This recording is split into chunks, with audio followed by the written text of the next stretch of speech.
Ganito po pala dito, Kasi nag-observe ako kaninang nag-worship. Walang titingin-tingin. Talagang kitang-kita ko, enjoy na enjoy niya yung presence ni Lord. May nakaluhod, may nakaupo, may nakahiga. Walang nakahiga. You really enjoy God's presence. Ang sarap pong mag-soak sa ganitong klaseng atmosphere na lahat, sabik sa presensya ng Panginoon, lahat uhaw sa Panginoon, lahat gustong manahan sa feet of our Lord Jesus Christ.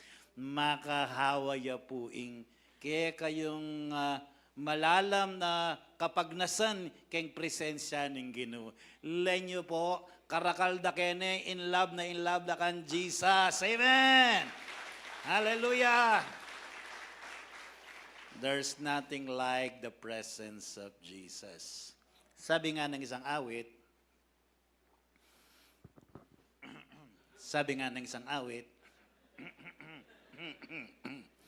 down at your feet, O Lord, is the most high place. In your presence, Lord, I seek your face. I seek your face.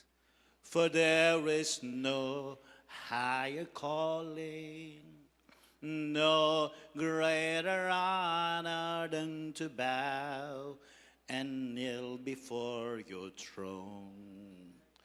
Lord, I'm amazed at your glory, embraced by your mercy, oh Lord. I live to worship you. And I'm amazed by your glory, embraced by your mercy, oh Lord. I live to worship you. Manyaman niya po yung presence ng Lord. Amen? Baloy po nandin datang kumikwesto ko po keni. Mapali. Mentun kong marimla. Karin. Tinulid ko ketang aircon. Presko. Ne po. So, nasa right position lang yan. Di po ba? Isang lugar, pero pipiliin mo, saan mo po pwesto yung sarili mo para ma-relax ka. Amen. Pero alam natin, spiritually, the best place para tayo ay ma-empower. The best place na para tayo ay mapuspos, mapuno, mapalakas, mapanatiling on fire is the place where we are right now. The best place to be is this place. Amen. There is no better place than to align yourselves in God's presence and just soak in God's. Ana pong kanyaman, detang kayabe mo laretang biyasang mag-soak. Tangela mamirapal, tangela magmuni-muni, tangela maglalawe oras, pero balo daw mo yung presence ng ginuyang pantunanda. Oy, tayong kailangan tangin Oy, tayong the best, amen? To worship our Lord Jesus Christ. By the way, kaya po yung kakong Miss Universe asawa, Sister Pressy. Kaway-kaway naman dyan, Sir Pressy. At 5 po sa mga kabataan, si Stephanie Joy, si Charmaine, si Kate, at saka si Shane. Yan. Kasama rin po si Elijah John. Yan. Praise God. Thank you. Tuki ko nga po sana. Hakot ko nga po sana. Rengkeng Bulaon Bishop. Ne po. Ayaw mo pa din natang aeroplano na sa Salvantam. Okay, so thank you so much, Bishop, for this opportunity. Ating niya pong gagawa ng Ginoo, kaya katamon church, king Bulaon, ang po king Betis, king Ay, sorry po. May ginagawa po si Lord. Salamat po, Bishop. Uulitin ko po ba from the top? By God's grace po, meron pong ginagawa ang Panginoon sa church po natin sa Bulaon at saka sa Betis. Tamang-tama, Ngayon po, panahon ng taglubog, nangangailangan po ng relief. Yung pong 555 sardines. Ay, hindi po wala. Mission 555. Okay? So, isi-share ko po sa inyo ang ilan sa mga ginagawa ng Panginoon sa ating pong church, hoping na mas makapagbigay pa po ito sa atin ng sigasig kung paano po tayo mag-apoy sa pag-win souls at pagdi-disciples. Tayo pong lahat ay yumuko at manalangin.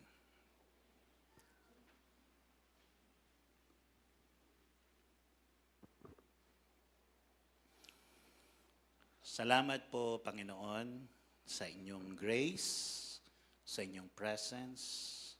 We seek to honor and glorify your name. So, Holy Spirit, have thine own way. Maitaas po namin ang iyong banal na pangalan, marinig namin ang dapat naming marinig, at maranasan namin ang dapat naming maranasan. With this kind of atmosphere, alam po namin, malaya kang makakagawa ng himala, makakapagpagaling, at makakapagbigay ng panibagong kapuspusan. Sa pangalan ni Jesus, ito po ang aming panalangin. And everybody will say, Amen and Amen.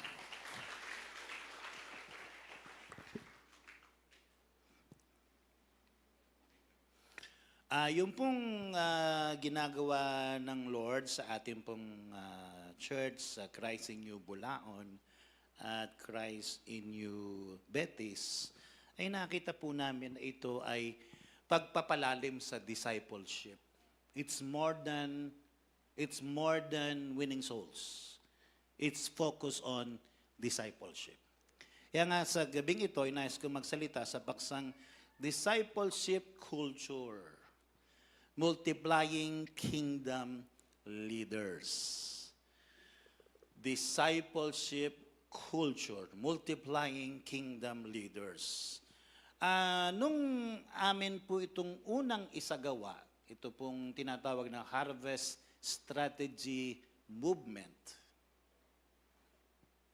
Sa first quarter po, which is February, March, and April, sa biyaya po ng Panginoon, after that first quarter, God was able to establish 19 open care groups. 19 open care groups.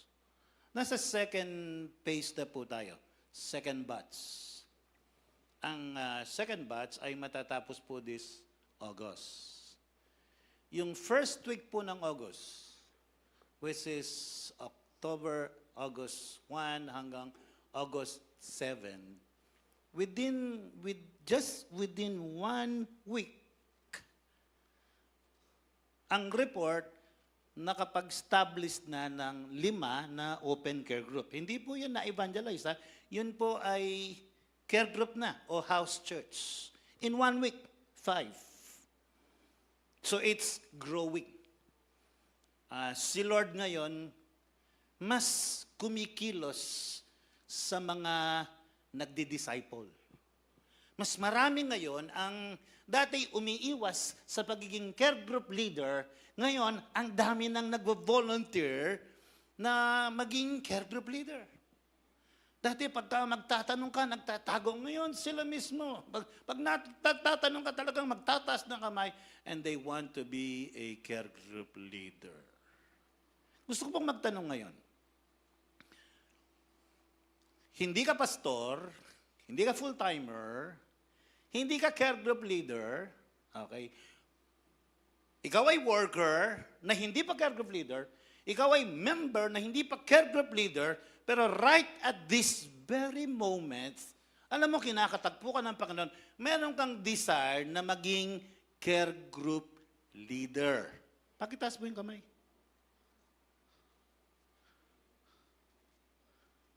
Mas mataas. Huwag kang mahiya, sister. Yun, ayun sila. 1, 2, 3, 4, 5, 6. Tang mas matas, boss. Yan, pakatas sila po. Yan. Then kaya katapong 1, 2, 3, 4, 5, 6, 7, 8, 9. O beba me, boss? 9, 10, 11, 12, 13, 14, 15. Sister, migtas kang gamat nandin. 16. At pati mang netong migtas gamat ken. 16, 17, 18. O ti kaya ka pa magtas gamat. Laban niyo po, disyo chula na atin lang desire mag-care group leader. Etala pinwersa. Etala ni require. Pero bisala. That is the move of God. Actually, doon nag-start. Doon nag-start yung out of nowhere. Sabi, tanungin mo kung sino yung gustong mag-care group leader. Sa atin doon, yung nag-task bishop, 11 lamang po. Kenneth Chula, palakpakan natin si Lord. Amen! At pagkatapos nito, magti-triple pa po yun. Amen. So, tingnan mo ang katabi mo, sabihin mo, ikaw na yan. Okay. Tingnan po natin itong discipleship culture. What is discipleship culture? A discipleship culture is an environment where culture where making disciple is not merely a church program but a normal way of life. Hindi isang programa kundi gawin ng pamumuhay. In discipleship culture, spiritual growth is intentional. Mature believers help younger believers grow. Nino po kaya katamo Kenny na ating kang susopan lalong maging Christ-like. Sino po dito ang naniniwala na ikaw ay disciple maker? Ni Nano Loretta Ngaliwa at Megamen Lame ako Magdas. Alam po ba ninyo, lahat po tayo dito, walang exemption, disciple maker. Aha. Manwala ko po kanta? Ay, kayo Manwala ko po, naniniwala po ba kayo nun? Mga pampangan ko kasi niya, yung kuwaintin dyan Sila dito naniniwala, disciple maker ka. Lahat tayo disciple maker. Depende lang kung anong klaseng disciple ang binubuo mo. Ang isang tatay na lasenggo, hindi man niya alam, disciple maker siya. Eventually, yung anak niyang lasenggo, gagaya sa kanya. Disciple maker yan. A disciple is someone who transfer his life to other people. Ang isang disciple, simple lang ginagawa niya. It is the impartation of life to other people. Meron na ang gusto nila, i-transfer nila yung pagiging prayerful nila sa iba. Lawan niyo po rin anak yun. Tignan po niyo yung mga anak po ninyo. Kung ano yung lifestyle ninyo, napipick up nila yan. Disciple maker kanon. Andiyan nga ka mag-decide, kahit hindi ka nag-decide, na disciple maker ka, kung ano yung buhay mo, ipinapasa mo yan sa ibang tao. Kung ikaw ay nanay at tatay, deng anak mo, yung mga anak mo, ang unang nadi-disciple mo. Tanong.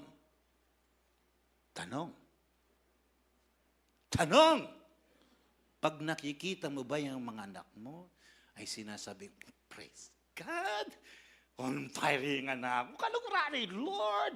Lord, may nag-devotion niya, Haldolto. Ha? Mahal niya sila. Obedient siya. Ba't sa ganon? Kasi gumaya siya sa iyo.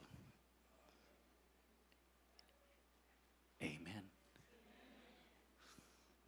Kaya nga, lahat tayo, disciple maker. Sa ating church, tayo disciple maker, ang ating pinaka-burden, mission, pinaka-goal natin, na tayo maging Christ-like, at yung mga anak natin na dinidisciple natin, maging Christ-like din. It is the impartation of the life of Christ. Ang tema po'y bishop. Yan pong mentor ko. yung disciple maker ko. Anyalay niya po. Pogi, ha? Pogi ko naman. Ba't di kayo nag-aamen? Bisa, pala po mag-agree, oh. Matured believers help younger believers grow. Leaders develop leaders. In discipleship culture, members are equipped to minister. The church focuses not only on attendance but on transformation. Every believer understands that following Jesus includes helping others follow Him. Ang isa po sa realidad sa buhay, maraming mga tao, kahit po nag-aral, kahit may pera, hindi nila alam kung paano sumunod kay Kristo. Hindi nila alam kung paano magiging mabuting tatay. Hindi nila alam kung paano ipahayag yung pagmamahal nila sa kanilang mga anak. Yung iba, hindi nila alam kung paano magpatawad. Wala sila sa alignment. Wala sila sa alignment ng kingdom ng Panginoon. Kailangan kanila para sila'y ma-align sa kalooban ng Panginoon. Kaya nga tayo ng mga pastors, tayo ng mga care group leaders, pag merong na-assign sa atin na isang care group members na punong-puno ng problema, na ang daming komplikasyon ng buhay niya, ang dami niyang nakaraan na napakahirap ayusin, excited tayo.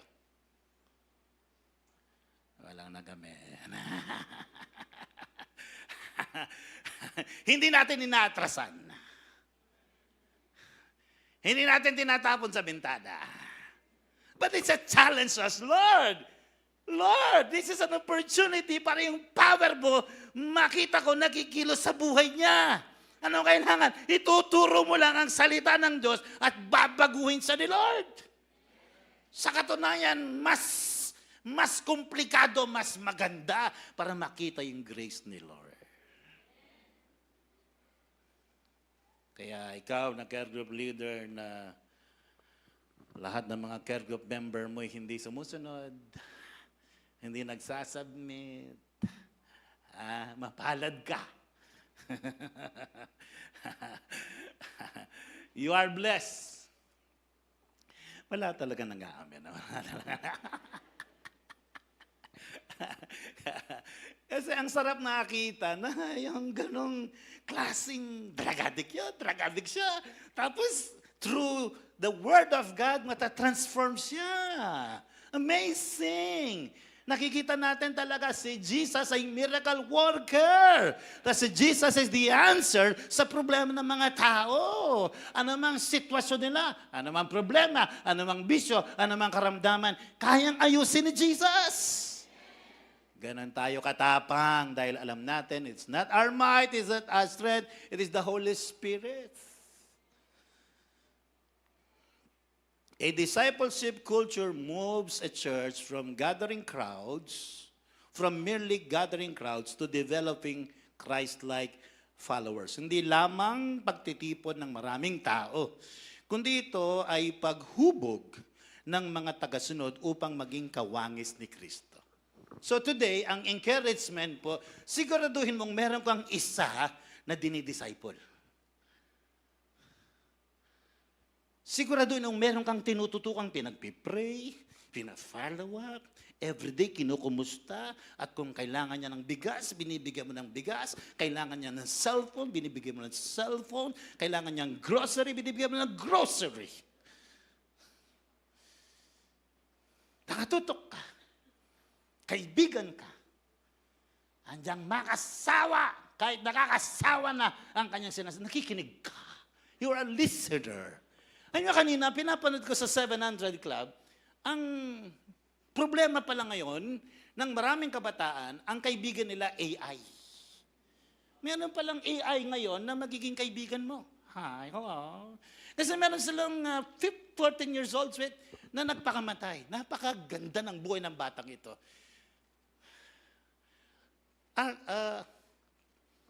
Player. Nag-attend sa church, Christian sila. Pero biglang nagbago. Biglang nag-isolate. Tapos nagpakamatay. Nung tignan nila, Nakita nilang nakipagkaibigan siya sa isang AI. At yung AI na yon, pinapakinggan siya. At dun sa AI, nag-open. Nag-open ang kanyang damdamin. Dumating sa punto na yung struggle niyang magpakamatay, sinabi dun sa AI. Yung AI, in-encourage siyang magpakamatay. Dahil nakuha ng loob ng AI, siya, nagpakamatay. Magpakamatay. Anong kailangan dito? Many people need someone who will listen to them every day. Dahil taong yan ng mantun, api bugdusan to. Maghanap ng taong pwede nilang malapitan, matakbuhan, mapagkatiwalaan. Usually, ang mga Pilipino, secretive yan. Ayaw nilang binubuksan yung mga struggles nila. Pag nakakita ng opportunity, mapagkakatiwalaan nila, yung kanilang i-open, dun sila nag-o-open. Sa AI, tago. Sila lang. Sa AI, walang nakakalam. Sila lang. Kaya nakakapagbukas na kanilang damdamin. Ang problema, demonic yun. Kaya napakaraming mga instances ngayon na maging sa ating bansa. Meron ng mga estudyante na binabaril yung kapwa estudyante. Sa Thailand, few days ago ay ganun din. Pagkatapos niyang binaril yung kanyang mga grandparents, pumunta sa school, binaril yung mga teachers niya. 5 sa mga teachers niya, patay. More than 20 yung injured. Saan galing yun? Facebook. Ngayon, kung tayo na disciple maker, metong mo, isa lang na pakikinggan natin. Isa lang na talagang i-devote natin ang ating sarili para ipakita yung love ni Kristo. Yung isang naliligaw na yon, imbis na pumunta sa AI, pupunta kay Jesus. Now, hindi namin kaya lahat yan ng mga pastors. We need you. Hindi ka kailangan tapos sa Bible school. Hindi ka kailangan memorize ang Bible. Ang kailangan lang, kilala mo si Jesus, naranasan mo si Jesus, yun ang isi-share mo. Alam mo, sa mga pinupuntahan namin, yung bibisita ka lang sa bahay nila, na out of nowhere, hindi mo sila kakilala, iyak yan. May karamdaman, pag-pray ko, bidala niyo ko pakele. Ang laking bagay sa kanila. Yung simply, you go to their house and you offer prayer. I call that divine encounter. Dapat intentional tayo na meron tayong isa, dalawa na tinututukan at nilalapit kay Jesus. Magagawa mo yan. Magagawa nating lahat. Amen. Amen. Sabihin mo sa katabi mo, kaya mo yan. Umpisahan mo sa mga anak mo. Baka yung anak mo naliligaw. Ikaw ang solusyon. Tignan mo ang katabi mo, sabihin mo, ikaw ang solusyon. Isa pa, ikaw ang solusyon. Sabihin mo, hindi ka konsumisyon. Lahat ng konsumisyon dito, magsabi ng amen. Hey! Lahat ng solusyon dito, magsabi ng amen. Mag-joke lang si sister para tumawa kayo. Ang simple definition ng discipleship culture is this. A discipleship culture exists when spiritual growth and disciple-making become the natural expectation of every believer. Hindi ka satisfied na ikaw lang ang sumusunod sa Panginoon. Pag ang Espiritu ng Panginoon kumikilos sa puso mo, magkakaroon ka ng passion na tulungan ang ibang lumapit kay Jesus. Kaya Bishop, nakita ko po na ang mga tao, tanungin mo lang, gusto na mag-care group leader, magre-respond yan kasi it is the Holy Spirit working in their hearts. Madami na po yung 18 na yun. Why discipleship culture important for church leaders? Bakit ito napakahalaga? Una, it fulfills the Great Commission. Isinasa katuparan itong dakilang komisyon. Look at this. Jesus did not command us to merely gather people. He commanded us to make. Many churches are successful by attracting attendees but struggle to produce matured followers of Christ. Ito yung practical lesson. Church growth should not be measured only by attendance, offering, buildings, and program.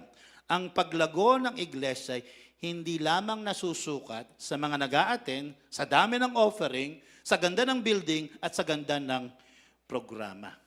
It should be measured only by spiritual maturity, obedience to Scripture, character transformation, and reproducing leaders.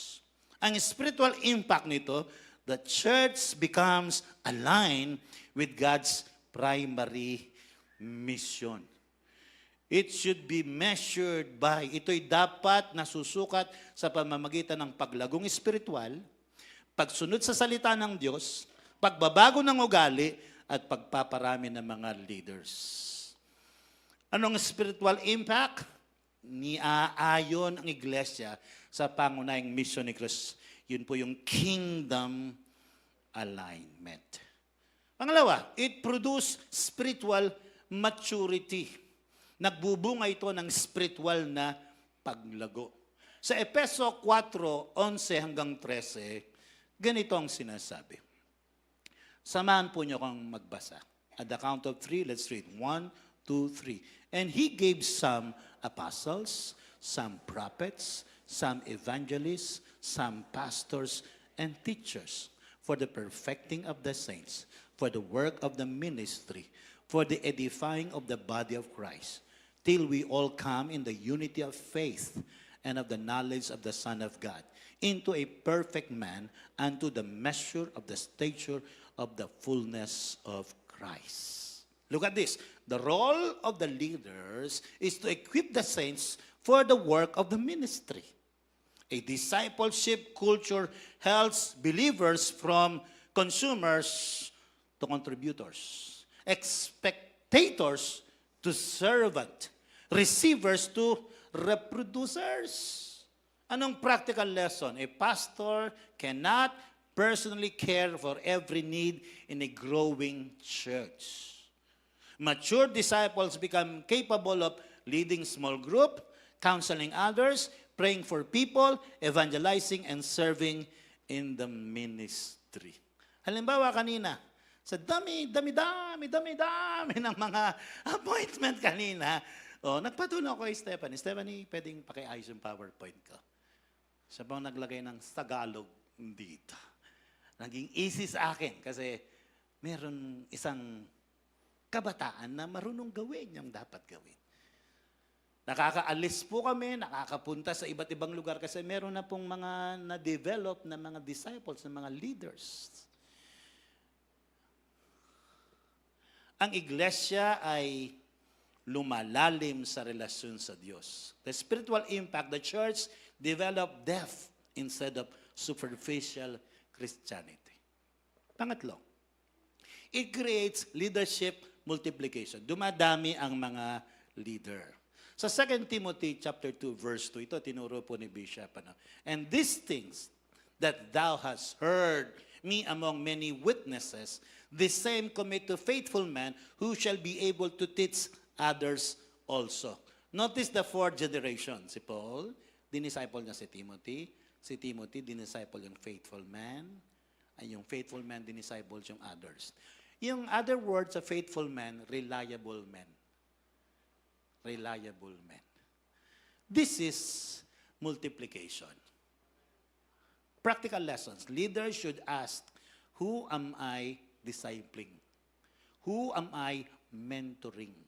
Who can replace me someday? Sagutin po natin yan. And I encourage you na humanap ka, Lord, sino po yung gusto mong i-disciple ko? Sino yung tututukan ko? Sino yung araw-araw ko kumustahin ko? Araw-araw ipagpipray ko? Sino yung pagtsatsagaan ko? Sino yung ituturo ko yung salita ng Diyos? Sino yung isasama ko sa church? Sino po, Lord? Sigurado meron. Anong spiritual impact nito? Leadership continues beyond generation. We build system, not events. Event inspire. Discipleship transforms. Dito papasok yung Mission 555. Ang tawag natin, under the strategy of BEST ay yung Harvest Strategy Movement. Paano po ba to? Ito po yung ginagawa natin ngayon sa Bulacan and I want to share sa inyo. Paano nag-umpisa ito? Harvest Strategy System is a discipleship system. Sabi natin, discipleship system. Anong process? Una, identify volunteers members who want to be a care group leader. Kagaya ng ginawa ko, nagpatas ng kamay, o 11 sila. Okay? So sa tulong po ni Sister Pastora Tess Santos, nag-develop siya ng program. Sa kanya galing itong Harvest Strategy. So minute niya at tinuruan sila. Anong tinuro? Paano mag-evangelize? Paano mag-open care group? Noong nag-evangelize tayo, pagkatapos nating nag-share, sinong magpapatuloy? Dito, mag-uumpisa ka, meron ng volunteer. Gusto niya maging care group leader. Kaya yung mga gusto maging care group leader, sila yung ating inipon. Kasi ready na sila na mag-lead. Hindi lang mag-evangelize. Dati, yung mga gusto mag-evangelize, pagkatapos nag-evangelize, tapos na. Ito yung mga nagtas ng kamay, sila tatawagin. At ituturo lang yung basic. You see, kung minsan, kahit gusto nila, pero pag hindi klaro yung dapat gawin, hindi po sila lumalakad. Kaya nagkaroon po ng, ilang oras ba yung training? AJ, 1 hour, 2 hours. 2 hours training, Bishop. Itang basic mo. Niramayin lang mo. Tinkin-clarify mo.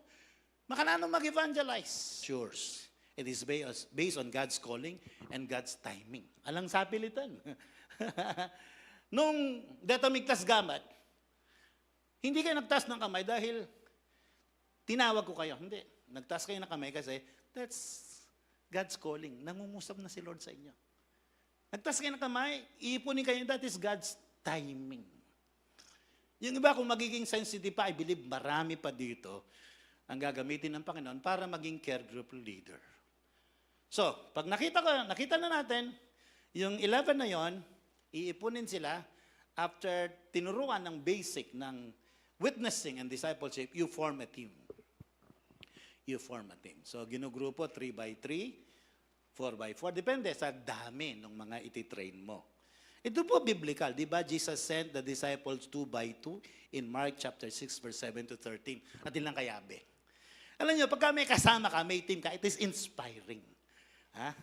It creates greater motivation kasi ating kang kayabe. It promotes unity and deeper relationship. May pangalan kayo, Team John, Team Matthew, Team Timothy. Timothy. You're Timothy, right?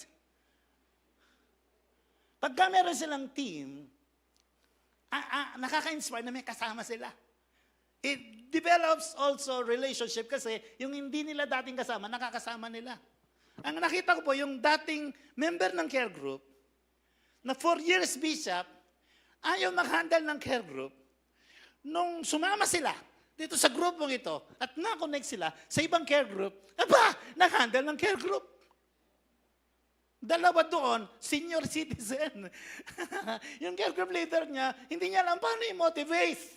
Pero nagbigyan ng bagong grupo at bagong strategy. Sometimes, new creates freshness. Bago eh. Pero, walang pagbabago sa sistema. It's best. It's evangelism. But nakita ko po, when you form a team at merong kasama at merong bagong gagawin, it creates excitement. Kaya ba't po, pagkatapos mo, lalaki pa ng presence ni Lord. That's why yung result nasa kamay na ni Lord. And we're amazed Dahil ang daming sumasama. Dito sa last batch, second batch, nakabuo ng 5 team. Ngayon, dahil hindi nakasama sa iba, tumatawag na yun. Pwede kayo pong makihabi. Yung mga hindi natin nakikisama, yung 3 naging 6 na. Yung 3 naging 4 na. At nagre-report sa akin, sasali daw ito. Pwede pa po ba? Pwede. Nagkikreate po ito ng movement. Look at this. Pag ginagawa natin yung utos ni Lord, which is winning soul and making disciples, hindi po ba niya tayo sasamahan? At dahil nakikita ni Lord, nandun yung mga servants of God na lumalabas, kahit maulan, kahit ayaw nila, ang presence ni Lord, sinasamahan sila. So this is the move of God. This is a movement to win souls and make disciples.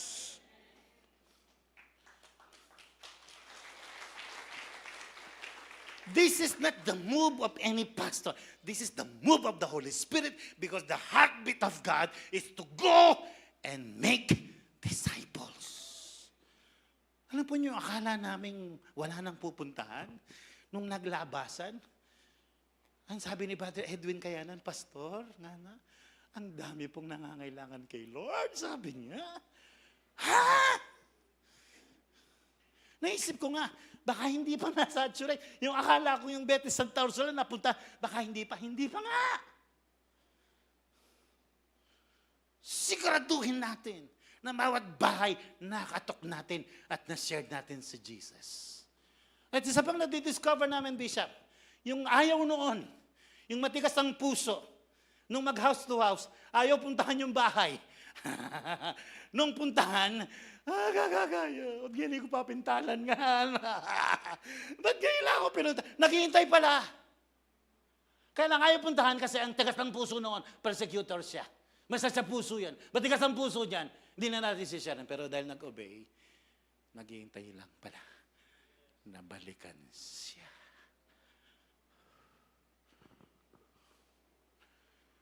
Form a team.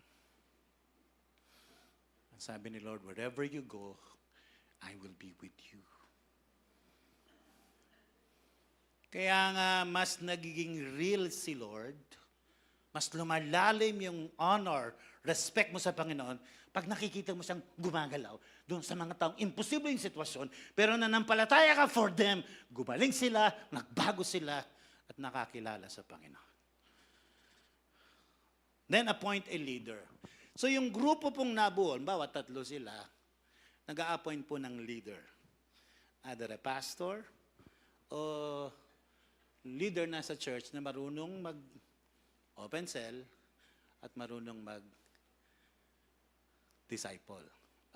mag-share ng gospel. Halimbawa, 3 yan. Sasama yung leader. Ang discipleship, nakikita natin, mas effective siya pag may model. Sabihin natin, model. So yung leader, imamodel niya how to win souls, how to open care group. It is the heart of discipleship. We teach and show them how to do. So yung 3, 5 na gusto mag-care group, sasama sa leader. At yung leader, papakita niya paano mag-evangelize. Papakita niya paano mag-open care group. Sa mga susunod na visit nun, yung mga member na niya ang gagawa. May example ako, mga kabataan. Sinama ko sila. Nag-evangelize ako. Yung susunod na pinuntahan ko, sila na. Sabi nila, makanya niya pala. Ganun lang pala. Yung napakatagal na hinaglangan sila ng kaaway. O pinatahimik ng kaaway with any reason. Either takot, walang resulta, wala ng confidence sa sarili, na nahimik na. Yun ay strategy ng kalaban. Hindi tayo dapat manahimik sa pagsishare kay Jesus. Hindi tayo dapat papipigil sa pagsishare kay Jesus. Hindi tayo dapat nahihiya pagsishare kay Jesus. Mapali tamong mag-share nung ninoy Jesus because Jesus is the answer sa problema ng mga taong pupuntahan natin. Hindi tayo dapat manahimik. Meron tayong mensahe na napaka-powerful that will change the people's lives. Meron pong isa na drug addict. Sa sobrang pagkalulong niya sa drugs, gusto nang ipakulong ng kanyang mga pamilya. Yung nanay ayaw. Nagsara na yung business niya. Almost 500,000 ang nalusaw dahil sa drugs. Yung isang kapatid niya, hinawa na yung tubo. Pamalupal bang kunya mo? Nung marinig niya yun na ipapakulong siya o papaluin siya, o sige, munta ka church. They love the church. Sabi niya, patunuran ko lamang. Ano yung patunuran?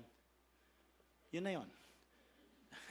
Para mag-cool down sila na pinabago siya. Sumama. Nilala sa church. Doon sa office, senior ko yung gospel. Wala siyang intensyon magbago. Wala siyang intensyon sumunod kay Kristo. Pero sabi niya, nung marinig niya yung gospel, may nangyari sa puso niya. Nagbago siya. Yung mga kasama niyang na-rehab, pabalik-balik sa rehab, yung iba napatay na. Pero siya, hindi siya nagpa-rehab. Tinanggap kay Jesus. Hindi na siya drug addict ngayon. Buo ang pamilya niya. Ngayon kasama ko siyang nagmi-minister doon sa drug addict na kalaya-laya pa lang. That is the power of our message. The gospel! The mo po, hindi lang basta-basta yung ating kwento. Ang kwento natin, it is the power of God unto salvation. May power ang good news. Dahil may power si Jesus. This is what we need. Ikalat tayo, pasikatan tayo, pangkwento tayo, makita ang madaldal patungkol kay gospel. Ikaw nasa opisina, huwag kang manahimik. Bulabugin mo yung buong opisina. At sabihin pag hindi kayo nakinig, wala kayong Jollibee mamaya. Hingi kayo kay Pastor William ng pambili. Pangapat, plan the harvest evangelism. So, andun na yung team, andun na yung leader, magpaplano sila ngayon. Mag-schedule sila doon sa mga target souls nila. First week, first visit, second visit, third visit. Sino ang target nila? Yung prayer for 5 ng team. Meron mga instances na tinatanong, asan ang prayer for 5 mo? Hindi pa ready. O, nung punta lang mo? May ganon. Yung iba, wala man talagang prayer for 5. Yung iba, may prayer for 5. Hindi man talaga pinang-pipray ng seryoso. Okay lang yun. Importante sumama. So sabi ko, kung wala kayong prayer for 5 na pupuntahan, hindi na pwedeng basyo kayo, puntahan nyo yung mga prodigals.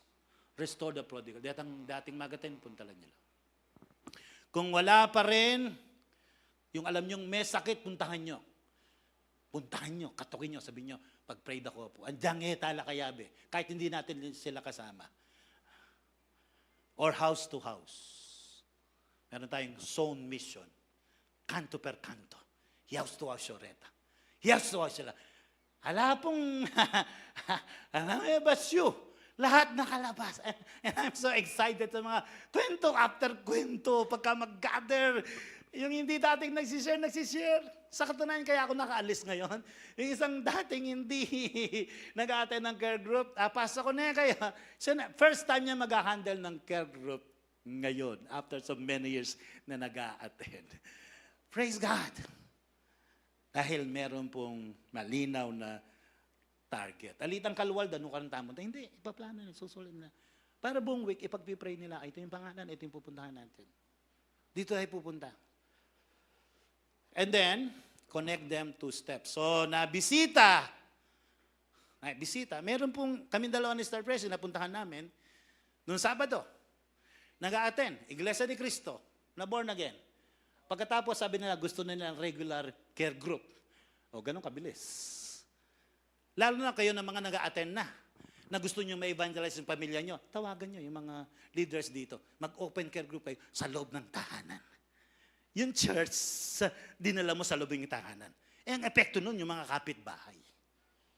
2 dun sa 5 na na-open care group, bunga ng mga nag-a-attend na nag-request ng evangelism sa tahanan nila.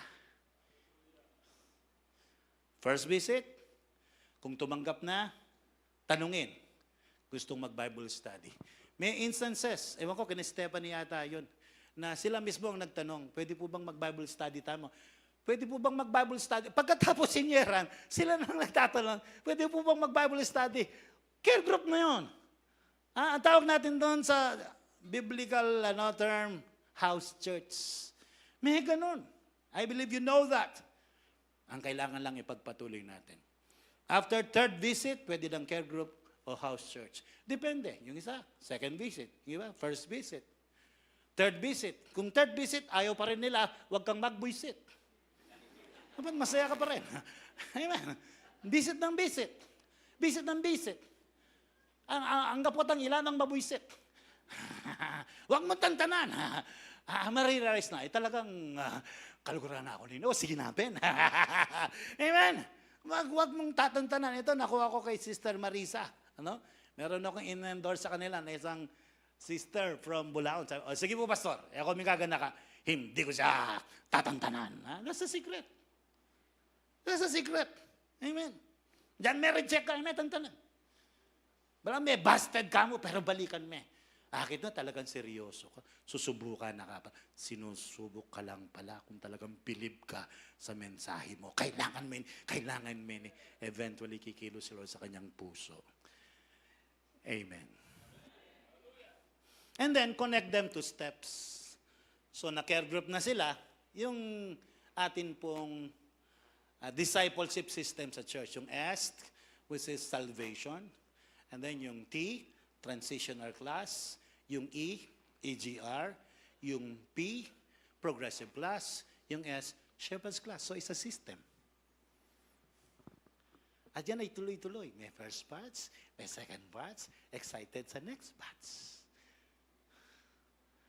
It's that simple, but it is powerful and effective. Yung pong first visit, merong form silang pinifill up, pangalan, team na kasama, address, sinong na-sharean, ano nangyari. Weekly may report yan. At the end of this month, titignan natin ilan yung na-produce na result. Ilan yung na-born again, ilan yung naging care group, at ilan yung naging leader na care group dun sa mga nag-volunteer na na-train sila at ready na sila. Ang standard po natin, you will be a care group leader pagtapos mo na yung shepherd's class. Ang nakaganda po ganito, yung ang ibang sumali na gusto maging care group leader na natapos sila sa shepherd's class 1, gusto na mag-care group leader, yung sinasabi naman, sige, pwede kang mag-care group leader provided tapusin mo yung shepherd's class 3. So namamotivate pa sila to continue with the program of discipleship class. Hindi na natin hihintayin tapusin niya yung shepherd's class 3. Basta nandun yung Christ-like character, nandun yung naturuan siya ng skill, i-develop mo na lang siya. As you go forward, andiyan pa po perfect. Basta responsible yan. Akit mo yan sa schedule. Pag bumupunta yan, kahit maulan, hindi nag-absent sa schedule nyo, reliable yan. Kaya doon sa mga nag-volunteer, doon mo makikita sino yung nakisunod, sino yung maasahan mo. Yun palang attendance niya, malaking bagay na yan. Yung siya'y nagko-cooperate, yung siya'y nagre-respond, nagvo-volunteer, kahit hindi mo inuutos, potential yan. Amen po ba? So that is the simple system, harvest strategy system.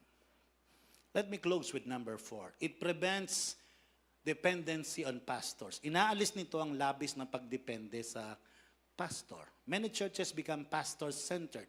Everything depends on the pastor. Preaching, counseling, visitation, disciple-making, etc. This model eventually leads to burnout. Kaya grasya na po ng Ginoo, sa Christ in your church, hindi na po totoo ito. Praise God. Dahil na-empower po tayo ng ating bishop to empower other believers. Pero sa iba,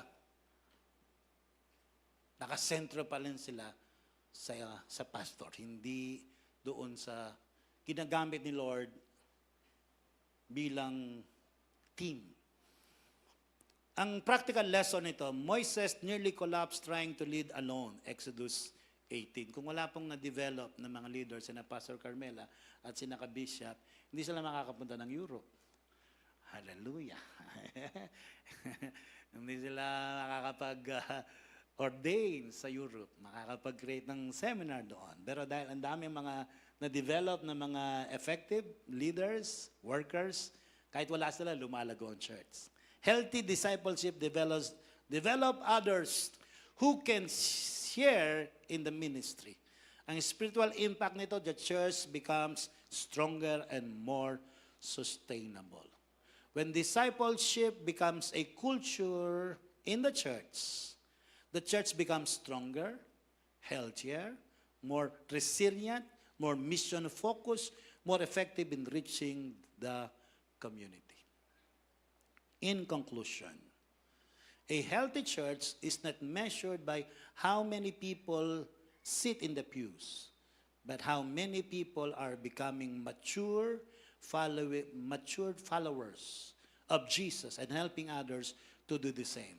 Programs may grow a church temporarily, but disciple culture grows a church for generations. Tayo pong lahat ay tumayo at manalangin.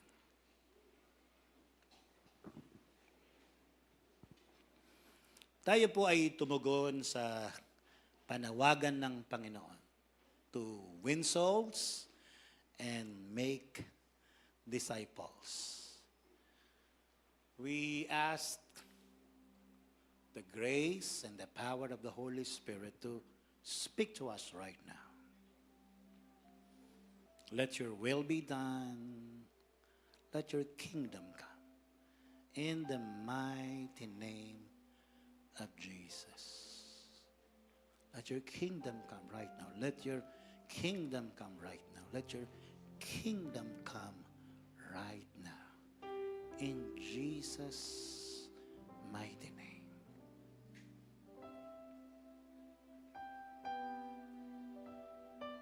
Thank you, Lord. We desire to obey you. We desire your presence above all, Lord Jesus. Move in our midst, Holy Spirit. Gumawa po kayo ng himala sa aming mga puso. Nagkaroon po ng breakthrough sa lahat ng mga napipigilan, sa lahat ng mga pinatahimik ng kaaway. Let's just ask the Holy Spirit to touch our hearts, lead us, guide us sa mga panawagan niya sa ating mga buhay.